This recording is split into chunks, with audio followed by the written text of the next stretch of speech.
여러분, 우리가 그저 믿는다고 얘기할까요? 아니, 그냥 믿는다기보다 이렇게 늘 그냥 알고 지내는 것 중에 하나가 적당한 음주는 건강에 좋다.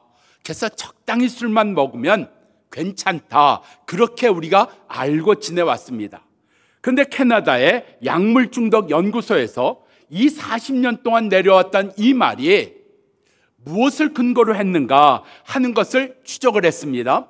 그래서 살펴보니까 이런 거였어요. 내용은 술을 많이 먹는 과음하는 사람과 조금 먹는 사람을 비교하니까 술을 적당히 마시는 사람이 많이 먹는 사람보다 훨씬 더 건강하고 오래 살았다는 겁니다. 그러니까 술을 적당히 먹는 사람과 안 먹는 사람을 비교했어야 되는데 많이 먹는 사람과 적당히 먹는 사람을 비교하니까 적당히 먹는 사람이 오래 산다, 건강에 좋다 하는 결론을 냈다는 겁니다. 그걸 이렇게 연구해 봤습니다. 술을 25g, 알코올을 25g 섭취하는 사람과 42g 섭취하는 사람, 42g이 얼마쯤 되나 제가 이걸 집에서 또 해볼 수는 없잖아요. 그래서 자료를 보니까 42g은 맥주 한 캔 반 또는 와인 2잔에 속한다는 겁니다. 그렇게 42g을 먹는 사람과 25g을 먹는 사람을 비교해 보니까 25g 적게 먹는 사람이 훨씬 더 건강하고 오래 살았다는 이야기입니다. 그러니까 여기서 이야기하지 않은 게 뭐예요? 안 먹는 사람과 우리는 비교를 안 했습니다. 요걸 싹 빼놓은 거예요. 또 하나 있습니다. 여러분, 레드와인에는 항산화 물질이 들어있어서 강력한 항암 효과가 있다. 이거 맞는 얘기입니다. 그 레드와인 속에 되어 있는 레스바라트롤이라고 하는 그 요소가 이렇게 항암작용을 하는데 레드와인에만 들어있는 게 아니랍니다. 그냥 포도만 드셔도 이 항암작용이 그 포도로 인해서 내 몸에 일어나는 것이고 더 항암작용을 강하게 하는 것이 어디 들어있는가 하면 크랜베리라든지 아니면 블루베리 같은 거에 더 많이 들어있다는 얘기입니다. 그런데 왜 레드와인에 이런 항암작용하는 게 많이 있다는 이야기를 하는가? 이거는 프랑스나 이태리 같은 이 포도주를 하는 업자들의 이야기였다는 겁니다. 이렇게 우리가 세상 이야기 듣고 그게 단 줄 알고 진짜인 줄 알고 쫓아가고 그렇게 살았다는 이야기입니다. 그러면서 이 기사가 뉴욕타임즈에도 게재가 됐는데 한마디로 이런 겁니다. 술은 어떠한 경우에도 해롭다. 적어두세요. 술은 어떠한 경우에도 조금 먹든 많이 먹든 다 해롭다. 이게 결론입니다. 우리의 삶 속에 오늘 하나님의 말씀이 무엇인가? 그래서 내 삶에 하나님의 말씀을 변질시키거나 각색시키거나 그저 내가 받아들일 수 있는 만큼 받아들이는 것이 아니라 있는 말씀 그대로 하나님의 말씀을 받는 은혜가 우리 가운데 주어지기를 바랍니다. 1절과 2절이에요. 요나가 물고기 뱃속에서 그의 하나님께 기도하여 이르되 내가 받은 고난으로 말미암아 내가 여호와께 기도하게 되었습니다. 주께서 내게 대답하셨고 내가 어둠의 뱃속에서 부르짖었더니 주께서 내 음성을 들으셨습니다. 우리의 삶의 고난이라는 건 어떤 경우에도 마음에 들지 않습니다. 어떤 경우에도 원하지 않습니다. 우리가 하나님 내게 고난이 좀 필요합니다. 내가 고난이 있어야 정신을 차릴 것 같습니다. 하나님 내게 고난의 고난을 부어 주시옵소서. 갑절의 고난을 주시옵소서. 이런 거 없잖아요. 없습니다. 아무리 믿음이 좋아도 고난 달라고 어려움 달라고 하나님 내가 이렇게 넘어지고 쓰러지게 해달라고 이런 거 안 한다는 이야기입니다. 근데 오늘 말씀 보면 분명하게 하나님이 요나에게 고난을 주셨다. 하나님이 요나에게만 고난을 주실까요? 아니요. 예외 없습니다. 누구에게나 다 하나님은 고난을 주신다는 이야기입니다. 근데 이 고난을 하나님이 왜 주시냐는 거예요.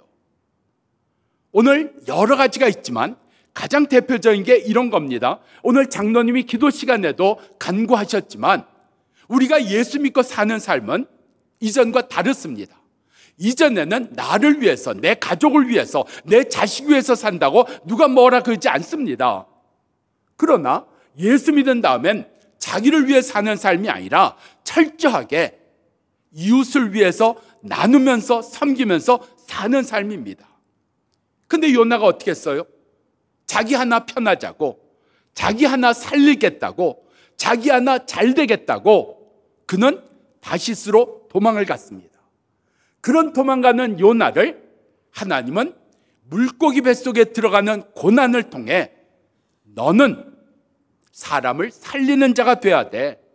너는 죄 때문에 죽어가는 자를 위해서 나의 이야기를 전해야 돼. 그들로 회개하는 일을 위해서 너는 쓰여져야 돼. 요나요? 완전히 노땡큐입니다. 싫습니다. 그리고 다시스로 간 배를 탔어요. 근데 하나님 어떻게 하셨다고요? 고난이라는 과정을 통해서 요나를 다시 사람을 살리고 다른 사람들을 위하는 통로로 요나를 쓰셨다는 이야기입니다. 그러니까 성경은 이렇게 얘기하는 겁니다. 도망가려면 도망갈 수 있다. 얼마든지 싫다고 할 수도 있다. 얼마든지 안 할 수도 있다. 그런데 나 여호와는 고난을 통해서 너를 다시 살리는 자리에, 나의 쓰임받는 자리에 갖다 놓을 것이다. 이게 성경의 메시지입니다. 이게 성경의 메시지예요. 도망가봐라. 편한가? 싫다고 해봐라. 안 한다고 얼마인지 알 수도 있다. 그런데 나는 너를 살리는 일에 쓴다. 하나님 분명하게 하셨다는 이야기입니다. 여러분, 고난이 싫어요. 아파요. 근데 이 고난을 통해서 하나님이 뭐 하신다고요? 바꾸시는 겁니다. 바꾸시는 거예요. 자기를 위해 사는 인생을 니느를 위해서 사는 인생으로 바뀌고, 자기만을 편하기 위해서 살던 인생을 하나님은 니느의 백성을 살리는 일을 위해서 쓰신다는 것을 말씀하는 겁니다. 고난을 통해서 말이죠. 우리의 삶에 이 고난이라는 건 여러 가지로 나타납니다. 도망갔어요. 싫다고 했어요. 나는 그런 거 필요 없어요. 남을 위해 살겠습니다. 하나님 여러 가지 방법을 가지고 계시더라고요. 그걸 성경에 말씀하고 있는데 때로는 수고하고 애써도 열매가 없어요. 열심히 살았는데 오히려 힘들고 어렵고 불만스럽고 불평스러운 일이 많아져요. 그리고 하나님께서 그러한 여러 가지 사인을 통해 돌이키시는데도 얼마든지 거부하고 계속 고난으로 또 고난으로 그렇게 살아가는 일이 있는 것도 성경은 우리에게 보여주고 있습니다. 고난은 바꾸시는 과정이에요. 나를 바꾸시고 나의 고집을 바꾸시고 나의 생각을 바꾸시고 나의 의롭다는 것을 바꾸시는 하나님의 역사예요. 무엇으로 바꾸세요? 어떻게 바꾸세요? 너는 돕는 자 돼야 돼. 살리는 자 돼야 돼. 위하는 자 돼야 돼. 쓰임받는 자 돼야 돼. 그걸 안 하고 있을 때 고난이라는 과정을 통해서 하나님이 바꾸신다는 이야기입니다. 지난 금요일까지 일본 청소년 수련관에서 100여 명 넘는 일본인 성도들을 위해서 집회를 했습니다. 이제 마지막 집회를 이제 금요일 날 오전에 하고 오게 돼 있는데, 아침에 이렇게 세면 세수하고 양치질 하다가, 거긴 다 슬리퍼 신고 다니니까요. 그 옛날 그 비닐로 된 슬리퍼 있잖아요. 그런 거 신고 했는데 거기 세면대니까 물이 떠져 있었나 봐요. 미끄러졌습니다. 미끄러졌는데 내가 미끄러졌다, 넘어졌다 하는 순간 제가 무슨 생각이 들었는가 하면, 나 여기 왜 이러고 있지? 정말 몇 천지는 몰라도 정신을 잃었습니다. 처음이에요. 그리고 일어나려고 애썼는데 뒷머리가 너무 아파요. 보니까 정말 주먹만한 혹이 뒷머리에 생겼어요. 그리고 방에 들어왔는데, 여러분, 여기에 혹이 난 건 내가 이해가 되겠어요. 근데 여기 갈비뼈, 제가 몇 번 금이 가봐서 아는데 이 기침을 하거나 돌아눕거나 아니면 차에 앉고 차에서 내릴 때 뜨끔뜨끔해요. 이게 실금이 같든지 하여튼 뭐가 문제가 있는 거예요.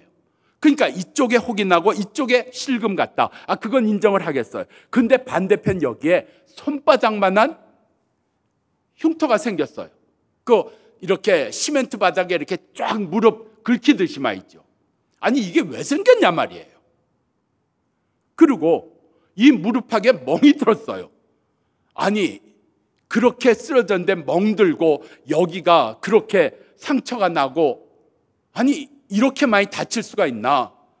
그래서 제가 집사람한테 그 얘기를 하니까 집사람이 참 안 된 그 눈초리로 바라보면서 안타까우면서 이렇게 얘기하더라고요. 당신 회개할 일 많은가 봐. 그러니까 하나님이 한 번 쓰러진 게 아니라 이렇게 했다가 또 쓰러뜨리시고 이렇게 했다가 또 쓰러뜨리신 것 같아요. 그러지 않고서야 오른쪽 왼쪽에 이렇게 다 상처가 생길 수가 없잖아요. 여러분 바꾸시는 겁니다. 아무리 잘하면 바꿔질 게 없을까요? 아무리 잘해도 바뀌어질 게 있다는 얘기입니다. 10개가 바뀌어질 게 있든 2개가 바뀌어질 게 있든 있다는 얘기입니다. 무엇으로 바꾸신다고요? 너 위에 사는 거 아니야. 살아봐. 되나? 살아봐. 너는 인간이고 내가 지은 존재고 나는 너를 만든 존재고 나는 전능한 하나님이야. 내가 너를 만들고 짓고 예수로 말미암아 구원받게 할 때 너로 새 사람 되게 하는, 이제는 너만을 위해서 살지 아니하고 이웃을 위해서 사는 일을 위해 내가 너를 지은 거야. 구원한 거야. 이 하나님의 말씀이 분명하게 우리의 삶 속에 고난을 통해서 깨달아지는 역사 되기를 바랍니다. 성경은 이런 고난을 이렇게 표현했습니다. 히브리서 12장 10절, 오직 하나님은 우리의 유익을 위하여 고난을 주시더라. 고난이 그냥 아프고 고통스럽고 힘든 것으로 끝나는 것이 아니라 유익함을 주신대요. 이 고난으로 주어진 유익함이 뭔지 아세요? 그게 바로 나의 거룩함에 참여하는 자 되게 하였다 그랬어요.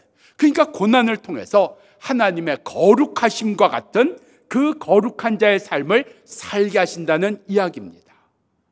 우리가 거룩이라는 단어를 생각하면 내가 다다를 수 없는 하나님만이 가지고 계신 높고 높은 수준이라고 생각을 합니다. 맞아요. 근데 그것을 우리 가운데 보여주셨어요. 하나님의 거룩한 삶이 뭔지 아느냐? 너희가 예수 믿고 살아야 될 거룩한 삶이 뭔지 아느냐? 바로 하나님이 예수님으로 이 땅에 오셨어요. 예수님으로 이 땅에 오셔서 어떻게 사셨어요? 빌립보서 2장에 있는 말씀처럼 하나님과 동등된 분이시지만 동등된 것을 여기지 아니하시고 자기를 낮추시고 자기를 복종시키사 십자가에 달리기까지 하셨느니라. 거룩한 삶이 뭐냐고요? 자기를 낮추는 게 거룩한 삶입니다. 순종하는 게 거룩한 삶입니다. 우리는 거룩한 삶을 내가 살 수 없는 삶이라고, 아니요, 예수님으로 이 땅에 오신 하나님께서 우리에게 보여주셨어요. 가르쳐 주셨어요. 친히 사시면서 이렇게 사는 게 예수 믿고 새 사람 된 너희가 살아야 될 삶이야. 너희의 삶은 거룩하게 살아야 될 삶이야. 너희의 삶은 낮아짐으로, 그리고 너희의 삶은 순종함으로 살아서 너만이 아니라 너를 통해 이루어지는 여러 사람들에 대하여, 한 영혼에 대하여 구원하는, 살리는 역사가 일어나는 거야. 말씀해 주신 이 은혜가 우리들 가운데도 이루어지기를 바랍니다. 3절 말씀입니다. 주께서 나를 깊음 속에 바다 가운데 던지셨습니다. 누가요? 주께서요. 하나님이 던지셨어요. 또 큰 물이 나를 둘렀고 주께서 파도와 큰 물결로 내 위에 넘치게 하셨습니다. 넘치게 하셨습니다. 그러니까 하나님이 고난을 주셨다는 거예요. 하나님이 나에게 이런 어려움을 주셨다는 거예요. 왜? 고난은 과정이니까. 이런 과정을 통해서 이루어지고 만들어지는 결과가 있기 때문에 하나님은 이런 과정을 생략하지 아니하신다. 근데 성경엔 이렇게 돼 있어요. 이런 하나님의 연단이나 단련과 고난이 없는 경우가 있다. 2번 얘기하시는데 로마서에선 이렇게 얘기합니다. 남자가 남자와 여자가 여자와 부끄러운 일을 행하는 것을 하나님은 아시지만 그들의 죄 가운데 버리셨다 얘기했어요. 그리고 또한 성경에서는 하나님의 이러한 주시는 고난이나 이러한 책망이나 징계가 없는 자는 하나님의 친자녀가 친아들이 아니다 말씀하고 있어요. 그러니까 고난이 뭐예요? 내가 하나님의 자녀인 증거예요. 때마다 내게 고난이 있는 게 증거예요. 우리 삶 속에 회개케 하시는 고난이 있는 게 증거예요. 근데 그런 증거들, 그러한 일이 있어도 모른 채 하고 그냥 어떻게 수습하고 어떻게 넘어가서 또 그냥 살아내는 경우들이 우리 가운데 많다는 거예요. 고난은 하나님의 역사입니다. 오늘 분명히 요날 이배를 통해서 이야기하세요. 하나님이 나를 고난 가운데 던지셨습니다. 하나님이 나를 큰 물결 가운데 어둠 가운데 던지셨습니다.